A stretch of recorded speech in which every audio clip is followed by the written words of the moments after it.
দয়া করে মঞ্চে আর কেউ কথা বলছে না। আপনারা কি কোন বক্তা পাইছেন নাকি? হ্যাঁ, মঞ্চে কথা বলেন। আপনারা কি শুরু করছেন?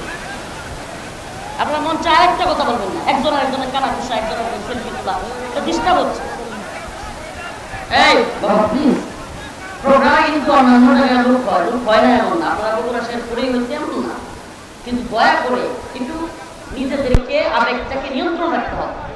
এখানে অনিয়ন্ত্রিত আবেগ ক্ষতির কারণ হয়ে যাবে। আমরা খুতবা করতেছি, কোরআন তিলাওয়াত করতেছি, তবুও কিন্তু নিয়ন্ত্রণে আসতেছে না।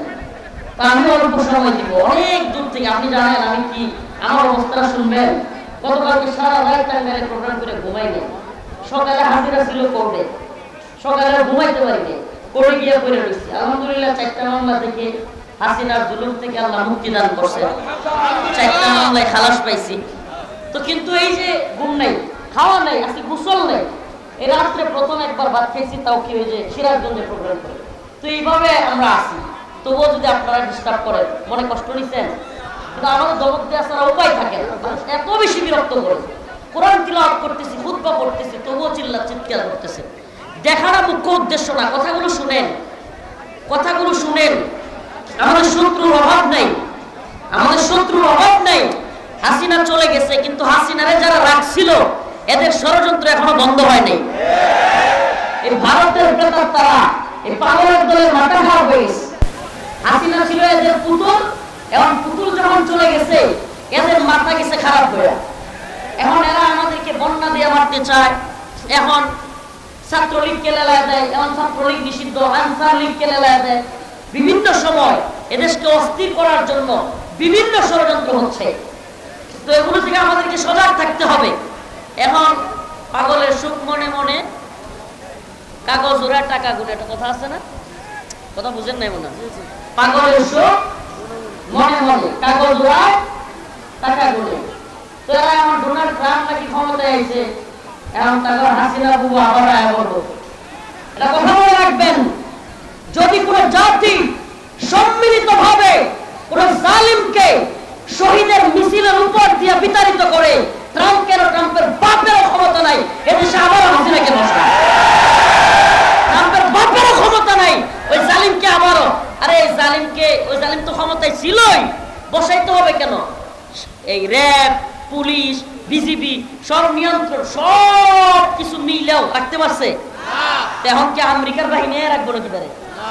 এখন আবার আইলে পারাই তো বাংলার জনগণ। তো এই জন্য সচেতন থাকতে হবে আমাদেরকে, সচেতনতা খুব জরুরি। আমি যে আয়াতে কারিমা তিলাওয়াত করেছি, লাতাজিদান্না শাদ্দান নাসি আদাওয়াতাল লিল্লাযিনা আমানুল ইয়াহুদ, লাতাজিদান্না শাদ্দান নাসি আদাওয়াতাল লিল্লাযিনা আমানুল ইয়াহুদ ওয়াল্লাযিনা আশরাকু।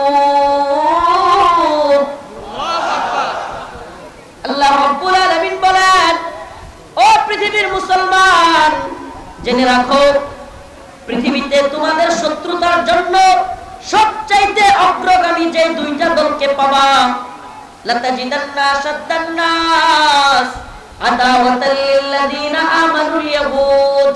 এর প্রথম দল হলো ইহুদি। কোন দল? মুসলমানদের শত্রুতায় আল্লাহ বলতেছেন সর্বপ্রথম তোমরা যে দলকে পাবা, এই দলটার নাম কি? ইহুদি। ইহুদি। এখন মিলায় দেখেন, গোটা পৃথিবীতে বিগত 1 শতাব্দীর হিসাব যদি করেন, দেখবেন সবচাইতে বেশি নির্যাতিত মুসলিমদের একটা অঞ্চলের নাম হলো ফিলিস্তিন। এলাকার নাম কি? ওই ফিলিস্তিনের দিকে তাকায় দেখেন, কারা যুগের পর যুগ মুসলমানদেরকে নির্যাতন করতেছে? এরা কারা? ইহুদি। এই ইহুদিরা যুগের পর যুগ মুসলমানদের উপর নির্যাতন নিপীড়ন করতেছে। তো আল্লাহ তো সেটাই বলেছে, লাতাজিদান্না শাদ্দান নাস আদাওয়াতাল লিল্লাযিনা আমানুল ইয়াহুদ। মুমিনদের সবচাইতে বড় শত্রুতা পোষণকারী হিসেবে তোমরা পাবে প্রথম দলের নাম হলো ইহুদি। প্রথম দলের নাম কি? আল্লাহ বলেন এর পরের দলের নাম হলো ওয়াল্লাযিনা আশরাকু। আলেমদেরকে, দেশের সর্বজন শ্রদ্ধেয় আলেমদেরকে কারাগার থেকে মৃত অবস্থায় বের করতে হয়েছে। এগুলো মিথ্যা? কোন একটা কথা কি মিথ্যা? আইনাগর তৈরি করেছে এই জাহেলের দল, এই জালেমের দল। কত বড় বদমাইশ! এখন এই আইনাগর নাকি বুয়া মিথ্যা ছোট্ট করে রাখা হয়েছে আমাকে। আমি আশপাশ থেকে অন্যান্য ভাইদের চিৎকার শুনেছি মানুষের। আমাদেরকে চোখ বন্ধ করে বাথরুমে নিয়ে যাওয়া হইতো, ওখান থেকে আবার বের করার সময় চোখ বন্ধ করা হইতো। ওইটার ভিতরে খাবার দিত, পায়খানা ওইটার ভিতরে, ছোট্ট একটা কবরস্থানের মতো ঘর, এতটুকু। দুই দিক থেকে হাত নাড়া দিলে দুই দিকে দেয়ালে হাত লাগে। নামাজ পড়তে গেলে এইভাবে, সিজদা দিতে গেলে এইভাবে দুই হাত দুই দিকে লাগে, এত ছোট্ট ঘর। এর মধ্যে ওই ঘরের ভিতরে এতটুকু টয়লেট, টয়লেটে বসলে আপনার হাঁটু দুই সাইডে দুই দেয়াল লাগে, এমন অবস্থা। আবার কি টয়লেটের কোনো দেয়াল নাই, কিন্তু এখানেই দুর্গন্ধ, এখানেই খাও, এখানেই শুয়ে থাকো। তা আমি নিজে ভুক্তভোগী। এই দালালগুলো কি বলতে চায়? এরা কি বলতে চায়? আরে যাদের নেত্রী তাদেরকে ছেড়ে নেতা কর্মীদের বিপদে ফেলে পালিয়ে যায়, এই নেত্রীকে নিয়ে তোমার লজ্জা করা উচিত। গর্ব কেমনে করো? যেই নেত্রী নেতা কর্মীরা বিপদে রাইখা পালিয়ে যায়, ওরা নিয়ে গর্ব কেমনে করো? ওরা নিয়ে লজ্জা করা উচিত। তোমাদের ব্যাপারে লজ্জাও নেই। এই কথাগুলো এত কষ্ট নিয়ে বলতাম না।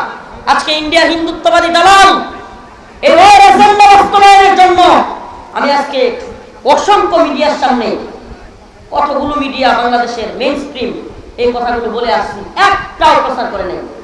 প্রচার করছে আমার বাংলা দাবি নিচ্ছে, এটা ঠিকই প্রচার করছে, কিন্তু ভারতের বিষয়টা বলছি, এখনো পর্যন্ত আমাদের বাংলাদেশের হিন্দুত্ববাদীদের দখলে। আপনি কল্পনা করতে পারবেন না, বাংলাদেশের যেই সেক্টরটা সবচাইতে বেশি রয়ের হাতে, এটার নাম হলো মিডিয়া। সবচাইতে বেশি রয় দখল করা জায়গাটা হলো মিডিয়া। মিডিয়াকে এত বেশি পুরস্কার দিয়া, ফ্ল্যাট দিয়া, ভয় দেখায়া, নারী দিয়া, বিভিন্ন হোটেলে ধরা খাওয়ায়া, অনেক পত্রিকার সম্পাদক এই বদমাশগুলো লুচ্চা, এই লুচ্চাগুলো বিভিন্ন দিয়া হোটেলে থাকছে মেয়েদের সাথে রয়গুলো ভিডিও করে রাখছে, এখন আর লড়তেও পারে না, রয়ের দালালি করা শুরু করছে। এগুলোর তথ্য আমাদের কাছে আছে। তো এরা কি করলো দেখেন, চট্টগ্রামে কি হয়েছে আমরা অনেকে ঠিক মতো জানেনই না, অথচ বাংলাদেশের ইতিহাসের সবচেয়ে ভয়ঙ্কর একটা ঘটনা ঘটছে। চট্টগ্রামে হিন্দুত্ববাদী ইসকনের সদস্যরা মুসলমানদের দোকানপাট গিয়ে ভাঙচুর করতেছে। আপনি কল্পনা করতে পারেন? এরা নাকি সংখ্যালঘু। এরা কি করে? এরা কি, আমার কথা কি বুঝতেছেন না? এরা কি? তারা বলে তারা সংখ্যালঘু। সংখ্যালঘুরা কি সংখ্যাগরিষ্ঠদের উপর আক্রমণ করে? হ্যাঁ, মুসলমানদের দোকানপাটে গিয়ে আক্রমণ করতেছে। হুজুর তো রাজনৈতিক বক্তব্য দিচ্ছে, আমার আয়াত যেটা পড়ছি এই আয়াতের পক্ষে বলতেছি। আল্লাহ পাক বলেছে তোমাদের মুমিনদের সবচেয়ে কঠিন শত্রু একটা হলো ইহুদি আর একটা হলো মুশরিক। এই হিন্দুত্ববাদী মুশরিকরা বাংলাদেশে একটা যুদ্ধ চাপায় দেওয়ার জন্য, হাসিনা চলে যাওয়ার পর থেকে এদের মাথা খারাপ হয়ে গেছে। এখন বাংলাদেশের মুসলমানদের উপর একটা যুদ্ধ চাপায়া দেওয়ার জন্য আপ্রাণ চেষ্টা করতেছে। অনেক কূটনীতিবিদ, অনেক বুদ্ধিজীবী, অনেক রাজনীতিবিদ, পররাষ্ট্রনীতিবিদ আমাদেরকে বিভিন্ন ধরনের ভয় দেখায়। আমি বলি শুন বেটা, সোভিয়েত ইউনিয়ন দাম্ভিকতা দেখায় আফগানে এসে হামলা করছিল, আল্লাহ পাক আফগানের মুল্লাদের মাধ্যমে সোভিয়েতকে ভেঙে খান খান করে দিয়েছিল। আমেরিকা সহ ব্রিটেন, জার্মান, ফ্রান্স, ইতালি সমস্ত পশ্চিমারা একত্রিত হয়ে নেটো জোট গঠন করে আফগানিস্তানে হামলা করেছিল। আল্লাহ পাক সেই নেটো জোটকেও আফগানিস্তানে 2021 সালে পরাজিত করে আফগানদের বিজয়ী করেছিল। এই আল্লাহ এখনো আছে না নাই? ভারতকে ভয় পাওয়ার টাইম আছে? আমরা একটা কথা বলি, আমরা দাঙ্গায় বিশ্বাসী না। আমরা হিন্দু মুসলিম দাঙ্গা হোক এটা আমাদের চাওয়া না। আমরা মুসলিম সংখ্যাগরিষ্ঠ দেশে অন্যান্য ধর্মাবলম্বীরা থাকবে, সহাবস্থানে বিশ্বাসী, কিন্তু তাই বলে ইসকন নাম দিয়ে রয়ের দালালি করে হাসিনাকে আবারও ক্ষমতা আনার জন্য এদেশে দাঙ্গা বাজাবে সুস্পষ্ট ঘোষণা করি। ওলামায়ে কেরাম যদি ডাক দেয়, জাতীয় নেতৃবৃন্দ যদি ডাক দেয়, ও বগুড়ার মুসলমান, ইসকনকে ছাত্রলীগের মতো বাংলাদেশে ইসকনের সকল কার্যক্রম নিষিদ্ধ করতে হবে। শুধু তাই নয়, ইসকনের বিরুদ্ধে প্রয়োজনে চট্টগ্রাম অভিমুখে লং মার্চ করা হবে। এরা কি করছে? আমাদের মুসলমানদের দোকানের মধ্যে গিয়ে হামলা করে বসেছে। অনেক ধৈর্য ধরা হয়েছে, অনেক ধৈর্য ধরা হয়েছে। এই হিন্দুত্ববাদীরা ভারতে আমাদের মুসলিমদের ঘর বাড়ি পুড়িয়ে দেয়, ঘর বাড়ি বুলডোজার দিয়ে গুড়িয়ে দেয়, আমাদের প্রাণের মসজিদ বাবরি মসজিদ ভেঙে দেয়। এরা নাকি আবার বাংলাদেশের বন্ধু, এরা নাকি স্বামী স্ত্রীর সম্পর্ক, কত কিছুই তো বললো না। তো এটা কেমন সম্পর্ক হলো যে আমাদের দেশ ৭৪ বছরে যেই বাঁধগুলো ছাড়ে নাই, এবার হাসিনা চলে যাওয়ার পরে সেই বাঁধগুলো ছেড়ে দিয়ে বাংলাদেশের মানুষকে বন্যার পানি দিয়ে মারে, সীমান্তের কাঁটাতারে আমাদের ভাই বোনদেরকে পাখির মতো গুলি করে মারে। আবার আমাদের দেশ দিয়া রেল লাইন নেয়, ট্রানজিট নেয়, আমরুপালি নেয়, ইলিশ নেয়, সব নিবে, আবার দেওয়ার সময় আমাদেরকে লাশ দিবে। এটার নাম বন্ধুত্ব? এটার নাম বন্ধুত্ব? আমাকে আজকে সাংবাদিকরা, অনেকগুলো পত্রিকা, অনেকগুলো মিডিয়া ছিল, জিজ্ঞেস করছে, হুজুর আপনারা আগামীর রাজনীতি অবস্থা কি দেখতে চান বাংলাদেশে, এই সরকারের কাছে আপনাদের কি বলা? এই কথাটা প্রচারই করে নাই।